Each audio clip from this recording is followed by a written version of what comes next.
अगर आप अपने हस्बैंड अपनी वाइफ के साथ नहीं हैं तो आप पवित्रताई में नहीं।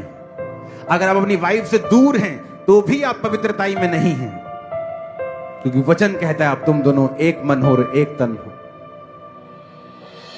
बहुतों जोड़ियों ने अपने स्पाउस को व्यभिचार में गिराया है जब उन्होंने अब उसका साथ नहीं निभाया।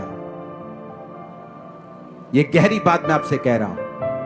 एक औरत आके मुझसे कहती है मेरा हस्बैंड 60 साल का है, अभी भी मेरे साथ रहना चाहता है, वो चाहता मैं उतना रवा मैं उतना सोमा है, मैं की करा।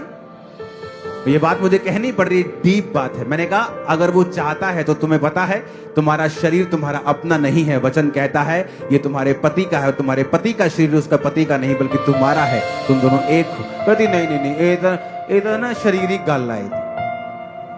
थोड़े दिनों में उसका पति उसी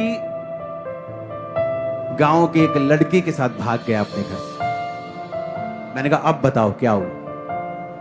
तुमने गिराया अपने पति को, तुम हो असली इसके पीछे की कारण, क्योंकि परमेश्वर ने कहा है जो पति पत्नी हैं प्रार्थना के अलावा और किसी बात के लिए अलग अलग ना हो। और अब तुम जो कुंवारे हो और अगर तुम किसी के साथ शारीरिक होते हो तो तुम पाप में हो, चाहे तुमने उसे फ्यूचर में शादी क्यों नहीं करनी, तुम तब भी व्यभिचार में हो और पाप में हो, और उसका असर मरते दम तक तुम्हारी जिंदगी से कभी नहीं जाएगा, चाहे तुम तौबा कर लो।